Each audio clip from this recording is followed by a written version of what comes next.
Greetings! It is time to talk about blockbusters, the rise thereof, and their lasting effect on the movie industry, including the industry as it exists today in 2020. The term blockbuster gets its title from old Hollywood and the studio's practice of block booking. If you don't recall, block booking was the method by which a studio sold a theater a block of 20 or so movies, only a couple of which were any good, as a method of exercising some control over the theaters that the studios themselves didn't actually own. It also, perhaps ironically and somewhat unintentionally, also refers to the method through which an entire city block can be eradicated by an airstrike during a military campaign. The story of the blockbuster is essentially a story of two Hollywoods.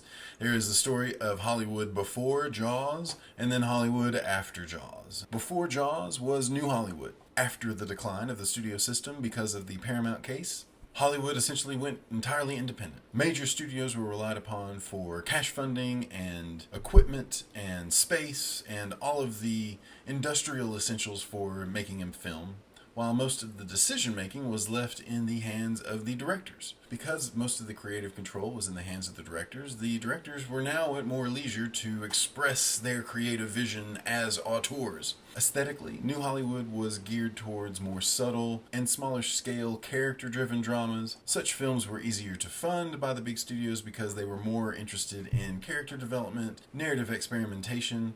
Most of them were also shot on location, so there wasn't the need for big, elaborate sets. But as the director's influence grew, so did their visions, and the bigger the vision, the more spectacular the vision, the bigger the budget required to realize that vision in a film. The trouble with that is that Hollywood studios are now, and always have been, risk-averse, which means that studios are not willing to lay down a lot of money to produce and finance a film that they aren't reasonably guaranteed is going to generate a lot of profit. Another peculiarity about the state of Hollywood at the time is that it was basically unheard of to give a film a very wide release on its opening weekend. For the most part, films were released in very large markets first. This would allow for critical reviews and word of mouth to enhance the film's reputation, to spread the word of its quality, and then would grease the wheels, so to speak, for release in smaller markets. It was also relatively unheard of for studios to release big films during the summer. Most big budget releases were released during the winter when it was cold and people wanted to pursue their entertainment indoors where it was warm, and also at a time where people just generally didn't have as much to do. This generally being the state of the filmmaking industry in America in 1975, all of this was flipped on its head when Jaws came out. Jaws was released in 1975. Which was 1 year after the book was published. The book's author was a man named Peter Benchley, and when word of his new novel started to spread, it was frequently called the kind of book that was made to one day become a movie. Similar to what Kubrick and Arthur C. Clarke did with 2001, the producers worked with Peter Benchley in order to coordinate a release schedule that might most capitalize on the popularity and therefore may most likely maximize the profits of both the novel and the movie. You may know that the director of Jaws is one Mr. Steven Spielberg, who was relatively unknown at the time in the public. Spielberg had at that time only one major release prior to working on Jaws, although he did have several made-for-TV movie releases, such as Duel, which is a really oddly entertaining movie about a guy who was being threatened and stalked and harassed by an unknown 18-wheel semi-truck driver. There's an episode of Bob's Burgers that parodies this, although at Christmas. And instead of a big rig, it's a giant candy cane-shaped truck. Whatever. Despite now being known as the father of the blockbuster and one of the greatest American films ever made, Jaws at the time was a disaster. It was, at the time, the most over-budget and over-schedule movie ever made in Hollywood. The shooting was originally scheduled for 50 days. It took more than 150. It was initially budgeted for just over $3 million and then would eventually require over 7. You should dig up old interviews with Spielberg where he's talking about Jaws. He sincerely thought that this movie was going to end his career as a director, and Spielberg did not show up on the last day of production because he was sure that as soon as production had wrapped, his crew was going to throw him in the ocean and leave him. Part of the reason this shoot was such a disaster is because it was attempting things that had never really been done before. Never before had a movie ever been shot on the ocean the way Jaws was. When you combine that with the fact that the salt water essentially ruined the animatronic sharks, Ironically, though, its disastrous shoot and limitations in terms of production actually forced Spielberg to make choices that actually made it a good film. Part of what made Jaws so successful was the suspense it generated in the audience. And that suspense is generated by the fact that you don't always see the shark when you know it's present. Because the animatronic sharks broke down, Spielberg had to shoot without them. And so instead of seeing the shark, its presence is implied by that creepy score, that dun-dum, dun-dum. When you hear that music, you know the shark is there even though you don't see it. These are very Hitchcockian elements, if you will. These are choices that were made due to constraints in terms of money and budget and time and available resources, and these decisions actually made the film. Had you seen the shark as much as Spielberg had originally intended for you to see it, Jaws would feel much more like Godzilla. In addition to being an unprecedented production, the way the movie was deployed in the American public was also at the time fairly unprecedented. Jaws was the first ever movie to be given a nationwide release on opening day. More than 450 theaters screened Jaws on its opening weekend. The studios were willing to take that risk primarily because of something else that they had done, which was unprecedented, which was the media blitz that took place before the movie's release to promote it.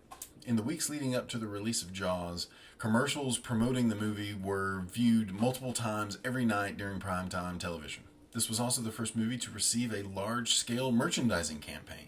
You had t-shirts and lunchboxes and posters and all kinds of things that were available for purchase that were also meant to provide the movie with a little bit of extra free advertising. That's all you're doing when you're wearing a t-shirt like that. You wear a Jaws t-shirt and you just instantly become a walking billboard for the movie itself. It also doesn't hurt that Jaws is a fairly easy movie to promote because it is so high concept. High concept is a term that basically means it's really easy to summarize and therefore it's easy to pitch. The plot and the conceit of Jaws is fairly straightforward. A giant shark is terrorizing people who are hanging out at the beach. Because it's easy to summarize, it's easy to put into a commercial, and therefore it's easy to promote. Jaws made over $7 million on its opening weekend and $21 million during the first week and a half of its release. Jaws was the most financially successful and the highest grossing movie in Hollywood history up to that point, and it would hold that record for 2 years until the release of Star Wars, which followed a very similar blueprint for its production and release to the public. In the years after the release of Jaws, studios started looking for their own version of the mega hit blockbuster movie. I already mentioned Star Wars, which came out in 1977. You also had Rocky in 1976, Alien in 1979, directed by Ridley Scott, Raiders of the Lost Ark, the first movie in the Indiana Jones franchise, which was released in 1981 and was also directed by Steven Spielberg. And then on through the 80s, you had movies like E.T., Ghostbusters, Back to the Future, Top Gun, Die Hard, Batman, and on and on and on. So the blockbuster was born, and the movie industry would never be the same. Or perhaps it is more accurate to say that the movie industry would be the same for the next 45 years. In terms of lasting repercussions, the success of Jaws and the birth of the blockbuster basically gave Hollywood a new business model. One that once again kind of wrested artistic control away from the directors and returned that control back to the producers and back to the studios. The way that we think about movies and the way that the movie-going public consumes movies owes a tremendous debt to Jaws and to the blockbuster business model. What does Hollywood look like in the years after Jaws? Basically, it looks like Jaws. Now it is much more commonplace for a studio's most major films to be released in the summer, although it is still very common to release movies during the winter holiday season when families are gathering and the weather is cold and people seek entertainment indoors. We still see a tremendous glut of big Hollywood blockbusters being released during the summer months. It is also still very common for films prior to their release to receive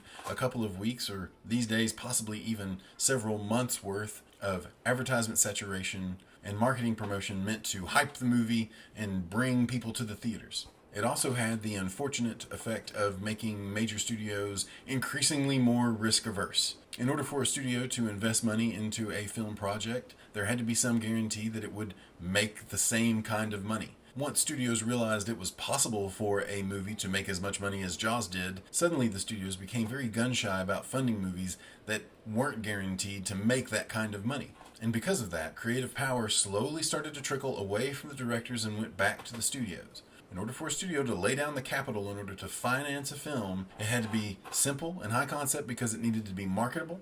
And therefore, smaller films didn't get nearly as big of a promotional push prior to release. And unfortunately, it meant that many films that were deemed unfilmable or unmarketable would never get made. As for the overall long-term effect on the film industry, for a while, the rise of the blockbuster had a stratification effect on the kinds of movies that were made and released in Hollywood. That stratification basically existed in three tiers. You had the blockbuster, which were the big, high-budget movies that were intended to make lots of money. You had what was known as the mid-tier star vehicle, which were movies that were not necessarily high budget in terms of production and spectacle, but that were driven by the star power of the principal actors and actresses. And then you had those films that were truly independent from Hollywood, which we still call indie films, which were the films that still had that auteur-driven sensibility, films that were still more heavily focused on character and narrative. For a while, the stratified, three-tiered business model for Hollywood studios proved very successful. The phrase, "a rising tide lifts all boats," comes to mind. The fact that Hollywood movies made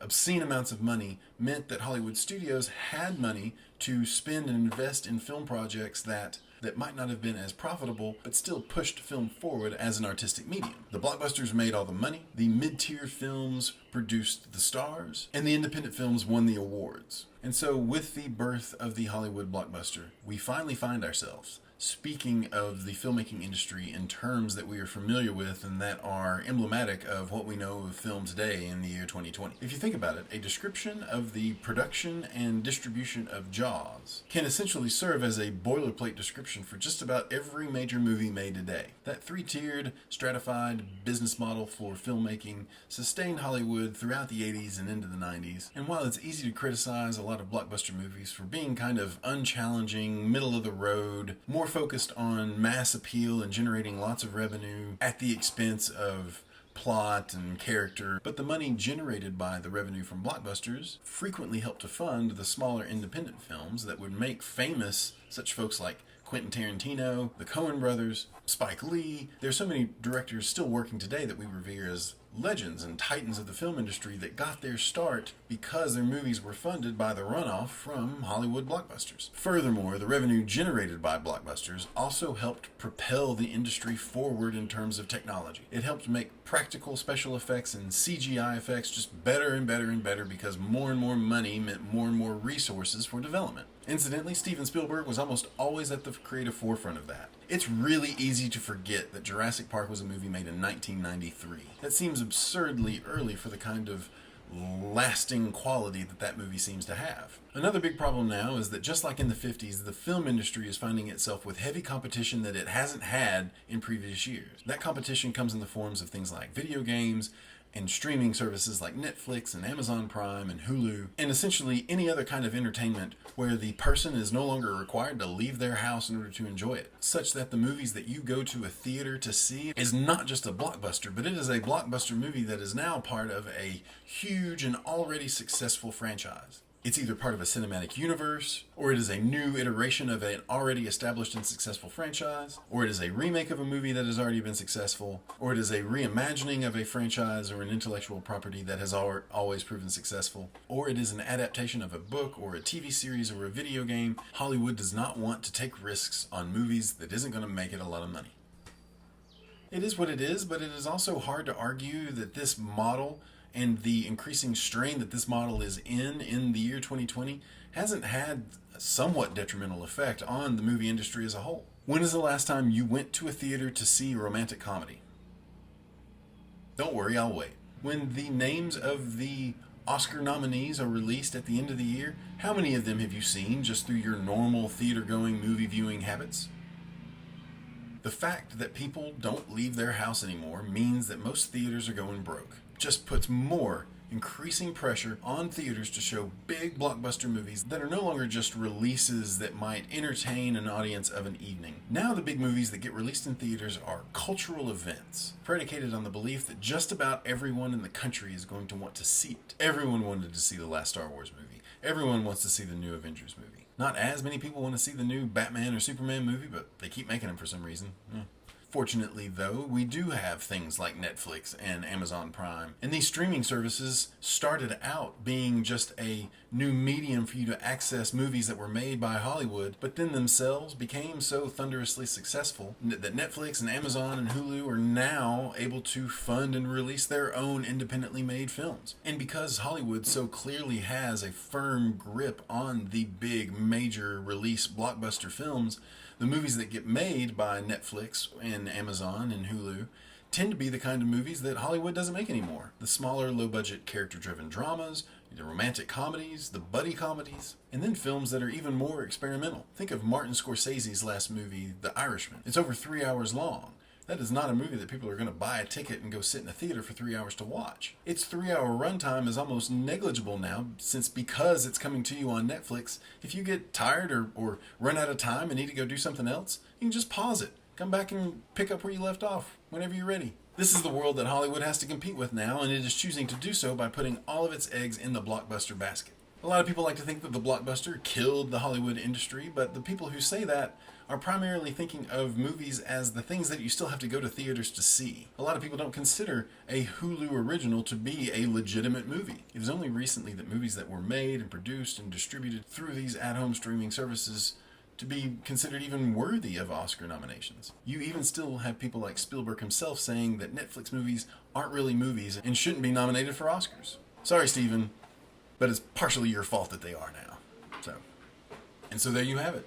For better or worse, or perhaps for better and for worse, the modern blockbuster gave birth to the modern film industry, and in many ways we are still living in the world created in 1975 when it comes to watching and going to see movies. And though we've seen periods where certain movies or certain film genres come in and out of vogue in terms of what Hollywood pays attention to and what the movie-going public seems to enjoy and spend money on, and though we for sure have seen innovation in terms of the way that CGI is deployed in movies, and greater attention is paid to the kind of representation that exists in films in terms of characters that aren't just dudes like me, middle-class, douchey, straight, white guys, the influence of the blockbuster mentality in Hollywood is a story of the bitter and the sweet. As I am frequently fond of saying, these days movies have never been better, and they've never been worse. So thanks, Hollywood.